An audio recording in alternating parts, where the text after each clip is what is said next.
Bonjour à tous, très heureux de vous retrouver pour ce temps de partage, du mardi matin, après que nous ayons pu nous retrouver ce week-end au travers des deux cultes. J'espère que vous allez bien et que nous allons passer de bons moments à méditer ensemble la parole de Dieu et que ces choses que je partage avec vous contribuent à notre édification dans la foi. Je vous invite à faire une lecture dans le livre de Paul aux Galates, l'épître aux Galates, chapitre 1 et au verset numéro 11. Nous aurions dû faire deux lectures. Une première dans le livre des Actes au chapitre 9 du verset 1 à 18, et je vous encourage à faire cette lecture. Mais pour gagner du temps, nous allons lire directement dans Galates chapitre 1 verset 11. Donc Paul dit ceci: « Je vous déclare, frères, que l'évangile qui a été annoncé par moi n'est pas de l'homme, car je ne l'ai ni reçu ni appris d'un homme, mais par une révélation de Jésus-Christ. Vous avez su en effet quelle était autrefois ma conduite dans le judaïsme, comment je persécutais l'Église à outrance et ravageais celle-ci, et comment j'étais plus avancé dans le judaïsme que beaucoup de ceux de mon âge et de ma nation, étant animés d'un zèle excessif pour les traditions de mes pères.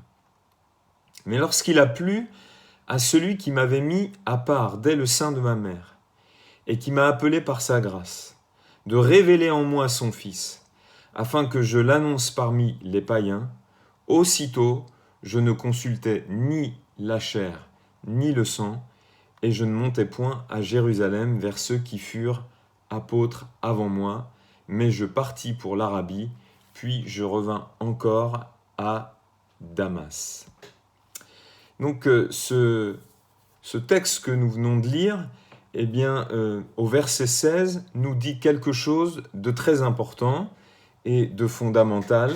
Il a plu à celui qui l'avait mis à part dès le sein de sa mère, c'est-à-dire Dieu, de lui révéler en lui son Fils Jésus-Christ. Donc à Dieu le Père, de révéler Jésus-Christ.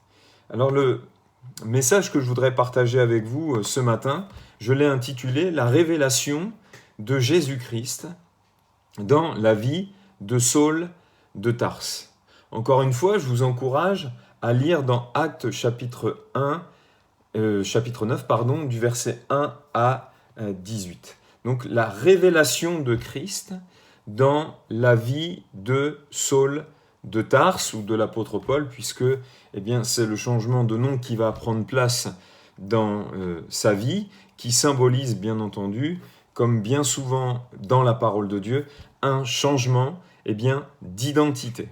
La révélation, c'est bien, je crois, le terme approprié, non seulement parce que c'est le terme que l'apôtre Paul utilise dans cette lecture que nous venons de faire, et aussi parce qu'elle est symbolisée dans la lecture que je vous invite donc à faire dans Acte 9 du verset 1 au verset numéro 18. Elle est symbolisée par plusieurs choses. La révélation, elle est fondamentale. Sans elle, la connaissance est purement intellectuelle et ne change, je crois, strictement rien dans notre existence. Il y a dans le texte de Actes chapitre 9 du verset 1 à 18 qui nous parle donc comment Jésus se révèle à Saul de Tarse sur le chemin de Damas, trois éléments que je voudrais considérer avec vous, même si nous n'avons pas lu le texte. Le premier se trouve au verset 3, Acte 9, verset 3, où il est dit « Comme il était en chemin et qu'il approchait de Damas, tout à coup, une lumière venant du ciel resplendit autour de lui. » Il est fait mention d'une lumière venant du ciel. Cette lumière extérieure, je crois, symbolise la lumière intérieure qui vient éclairer la conscience et l'esprit de l'homme, et cette lumière s'appelle la révélation. Son origine céleste, puisqu'il est parlé d'une lumière venant du ciel, eh bien, nous parle bien entendu d'un autre ciel, le troisième ciel, où Dieu réside, habite, et c'est donc une révélation qui eh bien, venait de Dieu lui-même. Le deuxième élément de cette lecture de Acte 9, versets 1 à 18, se trouve dans le verset 4, où il est dit « Il tomba par terre, et il entendit une voix qui lui disait « Saul, Saul, pourquoi me persécutes-tu » Donc ça nous rappelle encore une fois comment eh bien, Dieu révèle Jésus-Christ, ou comment au travers eh bien, de ces circonstances, Jésus-Christ est révélé à l'apôtre Paul. La voix de Jésus s'est faite entendre. On pourrait dire la parole du Seigneur. Un rhéma de Dieu s'est fait entendre. Et on voit donc l'importance de la parole dans la révélation. Au verset 7, il est dit que les hommes qui l'accompagnaient demeurèrent stupéfaits. Ils entendaient bien la voix, mais ils ne voyaient personne. Et dans Acte 22:9, où Paul reprend donc eh bien, ces circonstances où Jésus-Christ se révèle à lui, eh bien, il dit « Ceux qui étaient avec moi virent bien la lumière, mais ils n'entendirent pas la voix de celui qui parlait. » Donc, le verset 7 de Acte 9 dit « Ils entendaient bien la voix », et Acte 22:9, il est dit « Mais ils n'entendirent pas la voix de celui qui parlait. » Alors, il peut sembler qu'il y ait une apparente contradiction, mais en réalité, il n'en est rien, parce que le mot « voix » ici, en grec, c'est le mot « phoné », qui se traduit par « voix », mais aussi par « son ». Et ce qui était la voix du Seigneur pour l'apôtre Paul, eh bien, on n'était qu'un son pour ceux qui l'accompagnaient. Et ce qui était une lumière pour les compagnons eh bien, de Saul de Tarse ou de l'apôtre Paul, était une personne pour lui, pour Saul de Tarse, c'était Jésus-Christ. Et ça nous montre quelque chose d'important, ce que je viens de dire, met en évidence le caractère très personnel de la révélation ou de l'expérience spirituelle, puisque c'en est bien une, et bien de la révélation. Il y avait plusieurs personnes avec lui sur le chemin de Damas, plusieurs personnes qui l'accompagnaient, mais au sein de ce groupe, seul Saul de Tarse, ou eh bien l'apôtre Paul, je ne vais pas le répéter plusieurs fois, mais a entendu et a vu Jésus. Et voyez-vous, on peut être quelque part dans un groupe de personnes et comme être spectateur de la révélation de Christ dans la vie des autres et ne pas la vivre soi-même. Et quand je dis la révélation, je dis là où les révélations. Parce que nous allons le voir ensemble, eh bien la révélation de Christ en appelle d'autres. Et pourtant, je crois que Dieu ne fait exception de personne. Il ne se cache pas, il désire au contraire eh bien, se révéler à tous. Et le troisième élément eh bien, que je voudrais mentionner, il se trouve au verset 18, où il est dit, Acte 9, 18, « Au même instant, il tomba de ses yeux comme des écailles, et il recouvra la vue, il se leva et fut baptisé. » Alors, ce n'étaient pas des écailles qui sont tombées. La Bible dit bien, il tomba de ses yeux comme des écailles. Non seulement, eh bien, il recouvre la vue sur le plan physique, mais c'est l'image également eh bien, d'une vue retrouvée sur le plan spirituel, d'un voile qui était devant ses yeux et qui finalement est ôté. Et Dieu, comme il le dit lui-même, donc dans la lecture que nous avons faite dans l'épître aux Galates, eh bien, lui a révélé son Fils. Dieu, il a plu à Dieu de lui révéler son Fils. C'est bien le terme révéler qu'il utilise. Alors, dans le grec, révéler, c'est le verbe apokalypto en grec, qui peut se traduire par découvrir, dévoiler, donc enlever le voile, paraître, c'est quelque chose qui paraît à nos yeux, éclairer, ça veut dire qu'on était dans le noir, manifester, donc manifester quelque chose à quelqu'un, mais qui se définit aussi de cette manière, ça c'est différentes traductions, et qui se définit comme découvrir, dévoiler ce qui est voilé ou couvert, révéler, mettre à nu, ou porter à la connaissance, rendre manifeste. Et c'est pour ça que vous m'entendez souvent dire que la révélation, eh bien, elle communique la véritable connaissance, sinon celle-ci, elle est intellectuelle. Une des manières dont se définit la révélation, ou le verbe révéler, apocalypto en grec, c'est porter à la connaissance. Alors, quelques réflexions avec vous au sujet de la révélation, et comme je viens de la définir.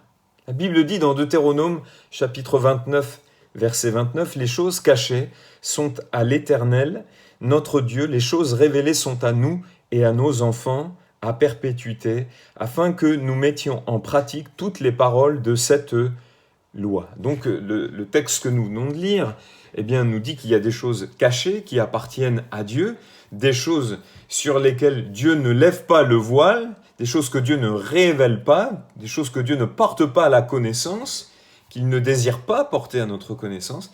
Donc il y a donc une part sur ces choses de mystère, d'ignorance plutôt, et par conséquent, je crois qu'il faut éviter l'erreur de Job, qui dira dans Job 42, verset 3, « J'ai parlé sans les comprendre de merveilles qui me dépassent et que je ne conçois pas. » Dans la nature de l'homme, on serait tenté bien de tout expliquer, encore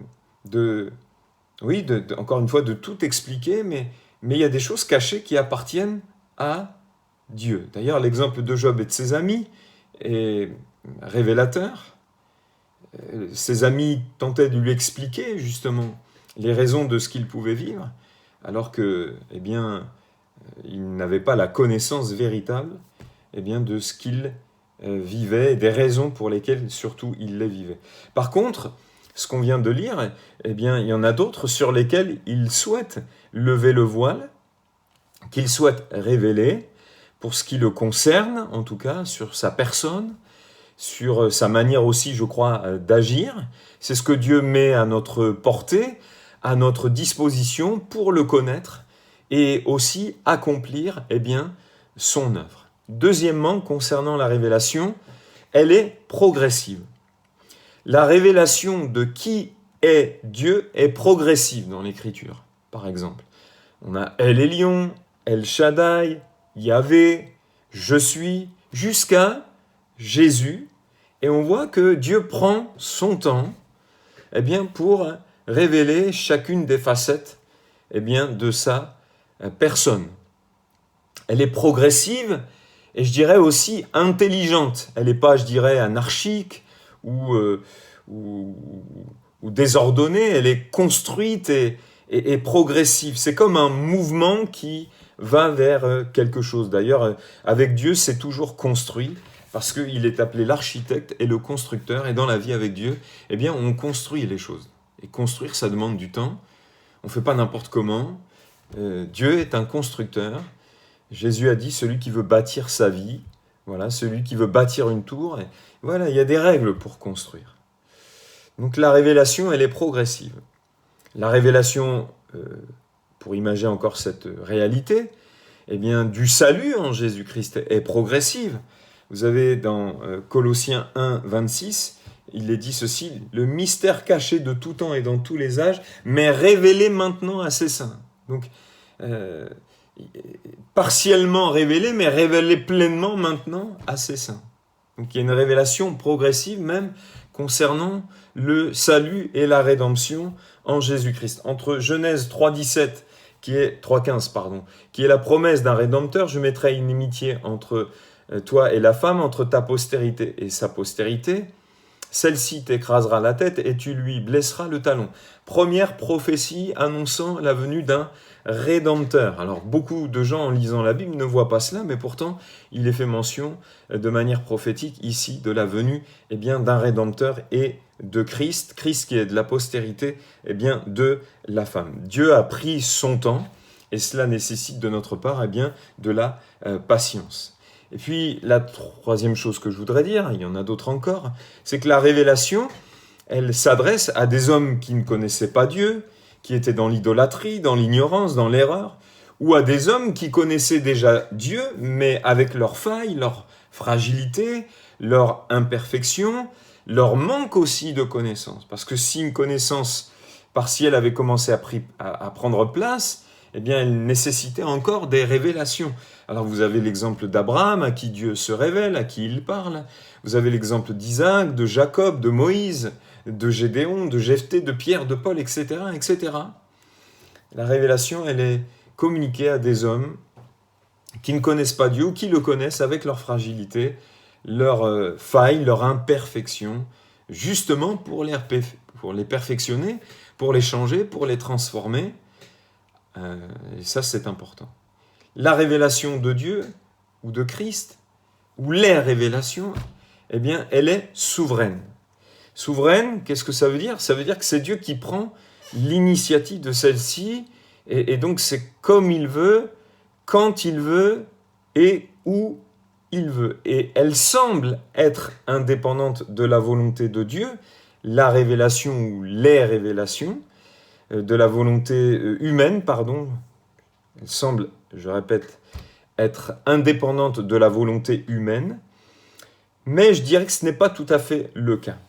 Par exemple, dans Matthieu 16, 17, pour montrer qu'elle est bien souveraine, Jésus dira « Tu es heureux, Simon, fils de Jonas, car ce ne sont pas la chair et le sang, ce n'est pas l'homme qui t'ont révélé cela, mais c'est mon Père qui est dans les cieux. » Dieu est à l'origine de la révélation.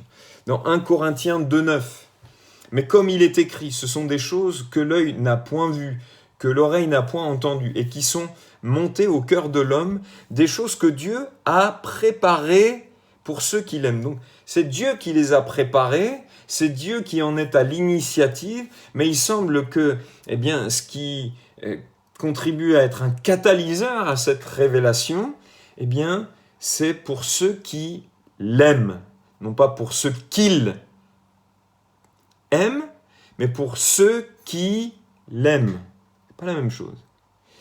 Et il ajoute, verset 10, « Dieu nous les a révélées, ces choses qui ne sont pas montées au cœur de l'homme, ces choses que l'oreille n'a pas vues, que l'oreille n'a pas entendues, que l'œil n'a point vu, qui ne sont pas montées au cœur de l'homme, mais que Dieu a préparées pour ceux qui l'aiment. Dieu nous les a révélées par l'Esprit, car l'Esprit sonde tout, même les profondeurs de Dieu. » Vous voyez, la révélation, même si elle est souveraine, même si elle vient de Dieu, et c'est comme il veut, quand il veut, où il veut, il y a quelque chose qui catalyse cette révélation, c'est l'amour pour Dieu, la recherche de Dieu, l'amour, je dirais, de la vérité. Amen. 5e point, la révélation s'incarne. Jésus est l'exemple même de ce que je suis en train de vous dire. Jésus s'est incarné. Elle est devenue chair quelque part, la révélation. Christ est la pleine révélation de Dieu. Par conséquent, la révélation, ce n'est pas quelque chose d'abstrait, de théorique seulement, mais aussi quelque chose de matérialisé et de visible. Ça se voit dans la vie d'un être humain. La révélation s'incarne. Elle se manifeste de manière aussi pratique, concrète, visible, la révélation. Comment elle s'est matérialisée dans la vie de l'apôtre Paul ? Cet homme a été changé. Il y a des choses qu'il faisait auparavant et qu'il n'a plus fait. Voyez-vous, la révélation s'est matérialisée, elle a été visible, et ce n'est pas quelque chose seulement d'abstrait et de théorique. Elle s'incarne en Jésus, je viens de le dire, la révélation, mais aussi tout au long de l'histoire biblique, Dieu nous enseigne de deux manières, par des lois, des préceptes, des commandements, et aussi par des histoires de personnes, d'êtres humains, de vécus, d'hommes, de femmes, des expériences concrètes et pratiques qu'ils vont vivre. Sur les généralités, j'en arrive à la fin, la révélation, elle est surnaturelle. Matthieu 6, 17, elle n'a rien à voir avec la chair et le sang. Ça vient de Dieu et ça se fait par le Saint-Esprit. Elle se manifeste par le Saint-Esprit qui travaille toujours, encore une fois, avec la parole. Et elle nous donne la révélation de comprendre l'inexplicable, ou en tout cas l'incompréhensible. Éphésiens 3.3, c'est par révélation que j'ai eu connaissance du mystère, sur lequel je viens d'écrire en peu de mots. C'est un mystère ça ne s'explique pas. Mais pourtant, il en a eu une révélation. Juste avant, Paul prie, et il prie pour que les croyants de l'église d'Éphèse, Éphésiens 3.19, reçoivent un esprit de sagesse et de révélation. Donc juste avant, bien entendu, le verset que je vais vous lire maintenant. Et il leur dira, un esprit de sagesse et de révélation dans sa connaissance, il ajoute. Donc pour mieux le connaître, pour mieux connaître Dieu et son amour. Il dira, Éphésiens 3.19, et connaître l'amour de Christ qui surpasse toute connaissance. Donc qui surpasse toute connaissance que nous avons ici-bas de l'amour. C'est ça que l'apôtre Paul veut dire, en sorte que vous soyez remplis jusqu'à toute la plénitude de Dieu. Donc si c'est une connaissance qui surpasse toute connaissance humaine que nous avons ici-bas, c'est quelque chose qui nous amène plus loin ou plus haut. Et quelque chose que peut-être on ne peut pas expliquer parce qu'on n'en a pas connaissance, mais qu'on va avoir connaissance par une révélation de la part de Dieu. Parce qu'on connaît imparfaitement.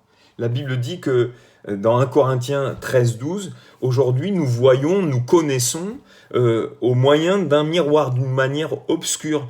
Mais alors nous verrons face à face. Aujourd'hui je connais en partie, et il résume ce qu'il vient de dire, mais alors je connaîtrai comme j'ai été connu. Et puis la révélation, elle est enfin transcendante. Qu'est-ce que ça veut dire transcendant ? Qui surpasse toute connaissance, encore une fois. Elle élève à un niveau supérieur de connaissance, à un niveau, je dirais, céleste, parce que c'est une lumière qui vient du ciel. Et si on pense qu'on connaît déjà tout, qu'on ne se trompe jamais, qu'il n'y a plus besoin de révélation pour nous, on sait tout, quelque part, il n'y a plus de place pour de nouvelles révélations dans notre vie.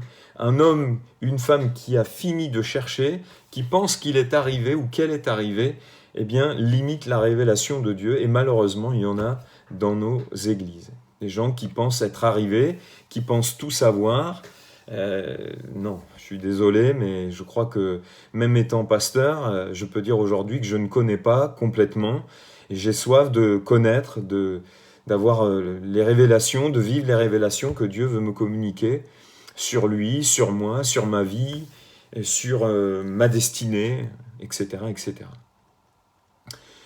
2 Corinthiens 12, 17, il est dit ceci, « Et pour que je ne sois pas enflé d'orgueil à cause de l'excellence de ces révélations. » Donc toujours dans cette pensée que la révélation est transcendante, qu'elle nous amène à un niveau supérieur et même quelque part céleste, c'est la connaissance de Dieu.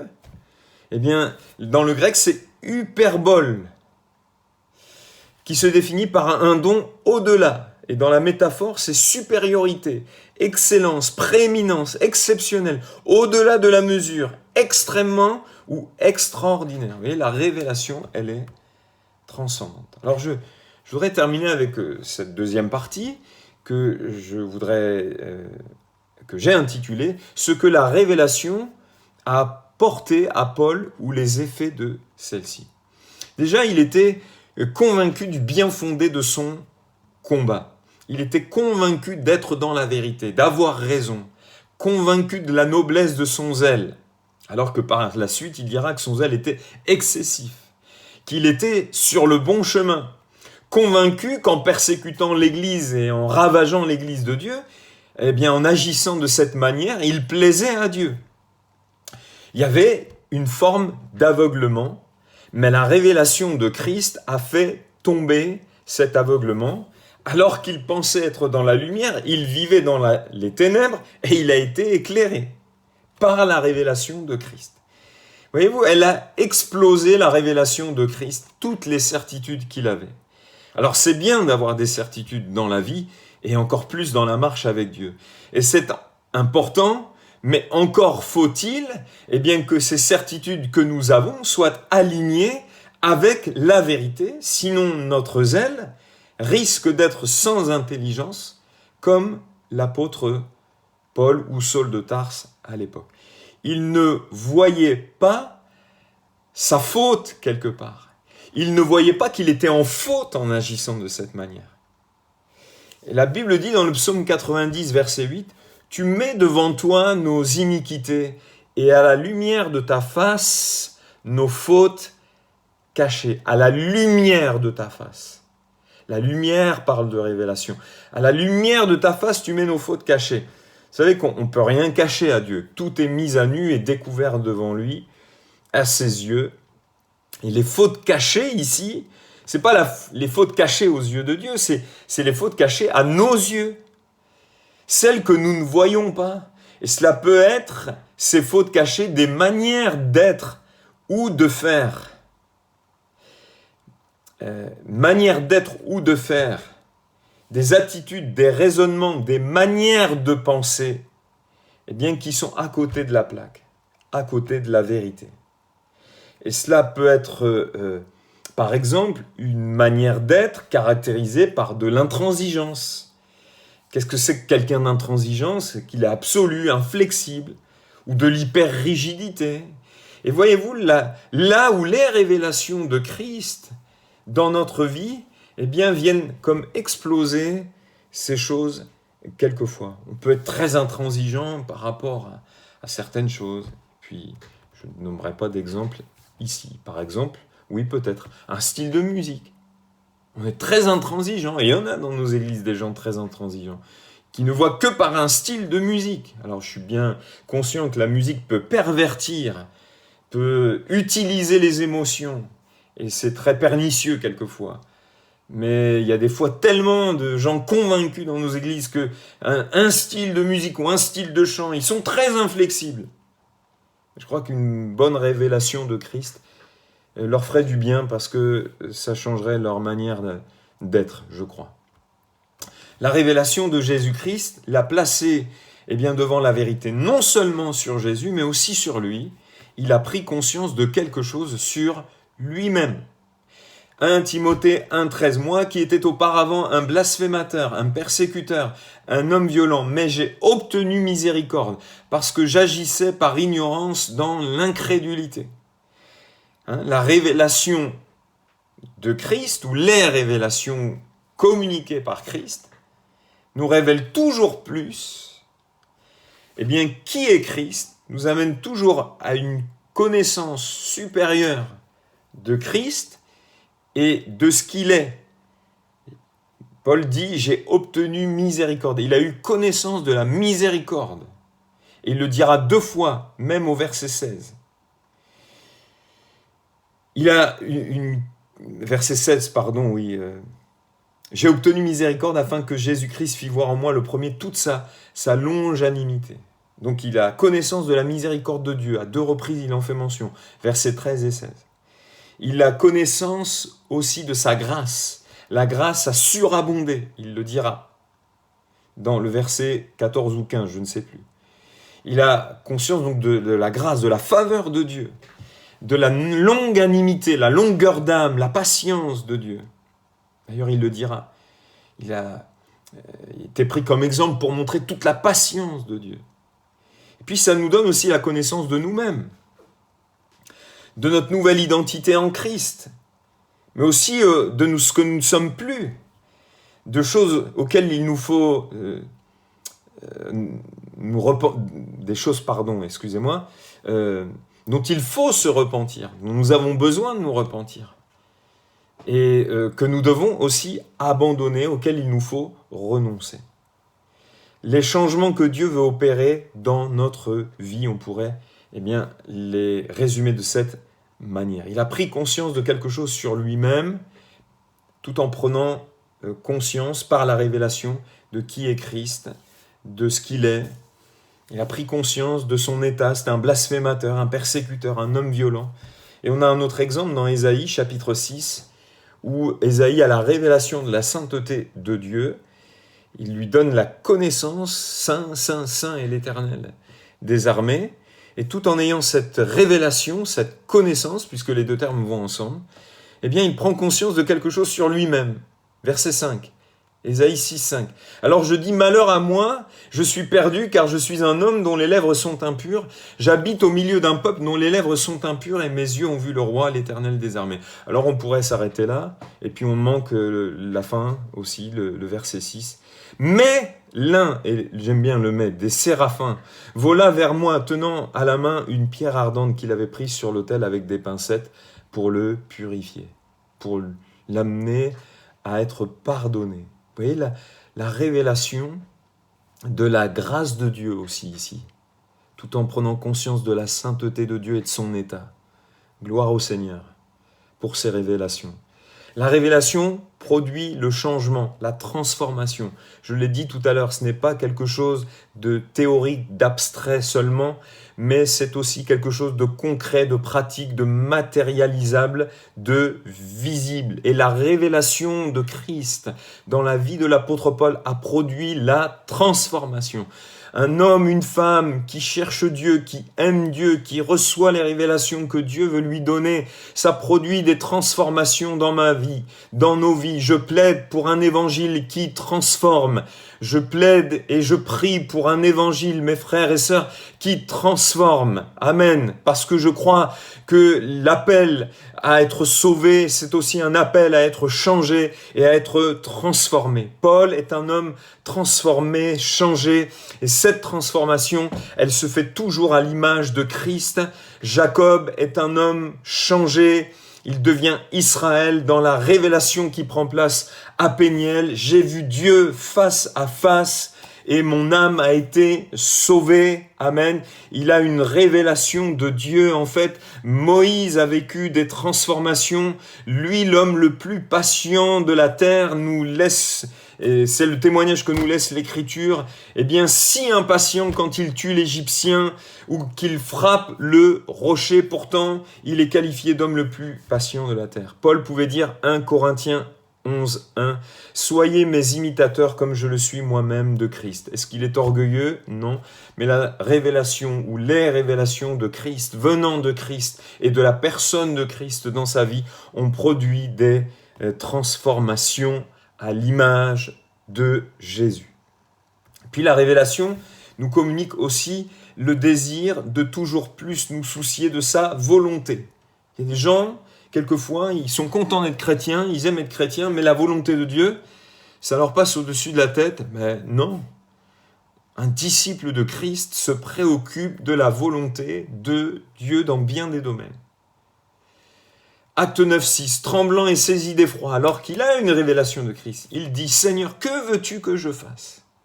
Et le Seigneur lui dit « Lève-toi, entre dans la ville, et on te dira ce que tu dois faire. Que veux-tu que je fasse ?»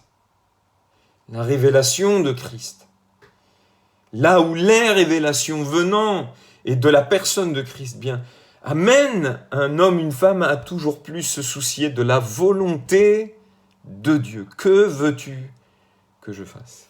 Puis, la révélation venant de Christ et de la personne de Christ, où les révélations nous communiquent le désir de partager à d'autres ce qui nous a été révélé.